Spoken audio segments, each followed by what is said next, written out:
Hey, Andrew Choman here with ADSR Sounds. In this week's tutorial for the Maschine software, I'll be talking about another effect.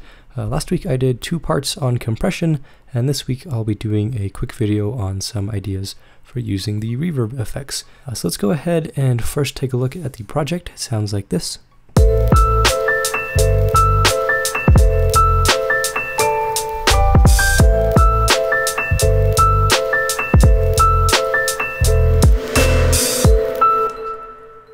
So within this project, I've used reverb in a couple different ways, and I'll go through those and sort of talk about what I was trying to achieve and how I did that with the reverb effects. And on a large scale here, I sort of see reverb as 2 different categories. On one side of things, you sort of have reverb giving a very noticeable change to the sound, something that really stands out in the mix. And on the other hand, you can see reverb as something that is used more of a subtle effect and something that sort of changes the feel and not necessarily the noticeable sound of the sample or the instrument or whatever you're using. So first of all, I have reverb on the group that my sample slices are located in. So I'll play these without the reverb. Let me mute my other ones here. I'll play this and then show you how it sounds with the reverb engaged.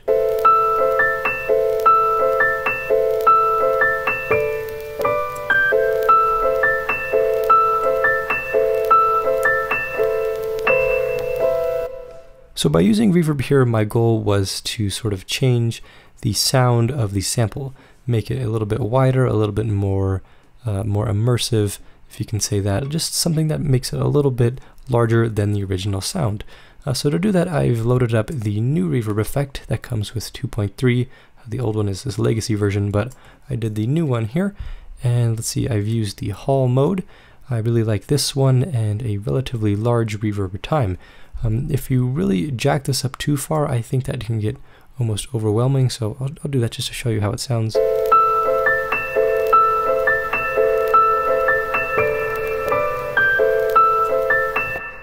I like a nice big sounding reverb, but not so big where you sort of lose track of what's actually playing. So I've used a time there of about 1.7 seconds, around that size. Room size at 10%. Let's see what happens when we change this.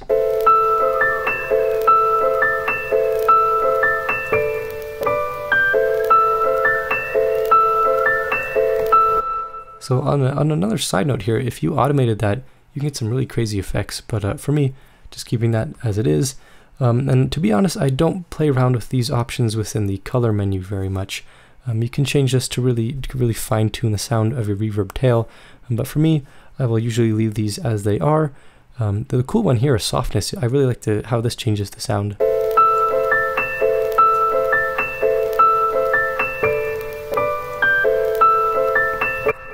When this is at a low value, you can sort of hear the harsh sort of reflections, if you can say that. It just sounds a little bit more aggressive than if it's turned up relatively high. So for this, it's a very nice sort of relaxing melody.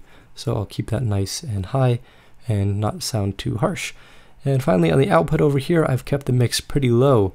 Almost every time I use reverb, I'll keep the mix pretty low just because having it too high, say it's way up here,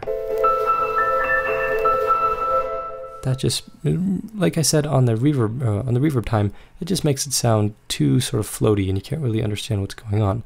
So I kept that down pretty low here, and just enough to give the sample a nice environment and a nice wide sound to it. So that is one instance of reverb. You can use it on your sample slices or your instruments to just put them in a space and make it sound a little bit larger and a little bit more wide to your listener. So moving on to the next one here, I actually did some reverb on the drums. I'm going to get to the drum group here. I'll disable that. First, I want to talk about an individual sample.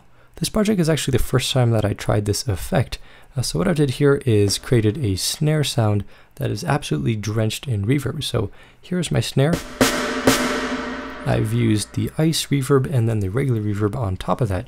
The ice reverb here is a really noticeable change. It really changes the character of your sample. If I turn these other ones off, I'll just play with these settings so you can hear what it's doing.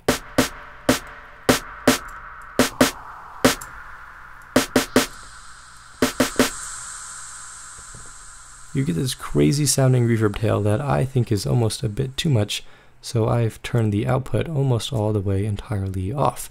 And that's just going to give a nice color to the reverb. To give the snare sort of the actual wideness, the actual large sound to it, I've done the normal reverb effect on top of the ice reverb.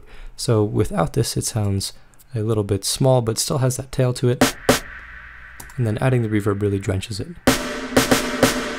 And then as a quick side note here, if you really want the tail of the reverb to stand out in the mix, you can add transient master and just increase the sustain a little bit. And that's just going to make sure that the gain of the sustain part of the sample of that reverb tail is going to be increased, making that tail stand out even more. So here it is with transient master enabled. Really huge sound, and then turning it off, a little bit less in your face. So some options there, and I just show you how that snare sounds in the drum context. I'll just play a little bit here.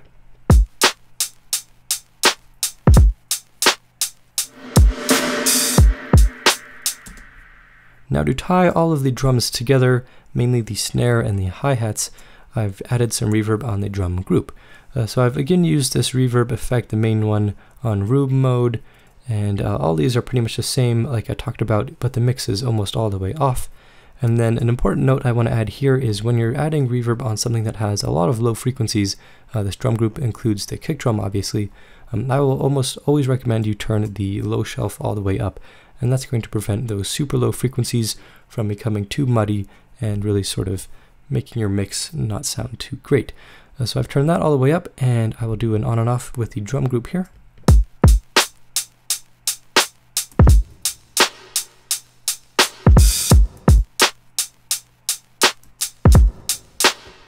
So just listening to these on their own, it almost sounds like too much, but if I add in everything else, I think the reverb adds a nice sound to the drums in the mix.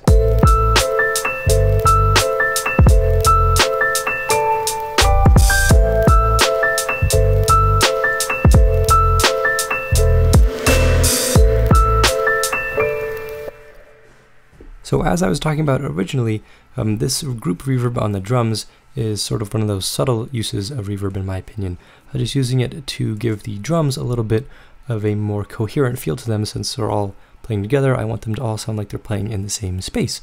So by adding a reverb on the group and just turning the mix almost all the way off, we can get that nice glued together coherent sound. So I think that covers everything that I wanted to talk about. Just showing you how you can use reverb in a variety of ways, in a variety of places, whether it's on an individual sample, on your group, or any other place that you really see fit.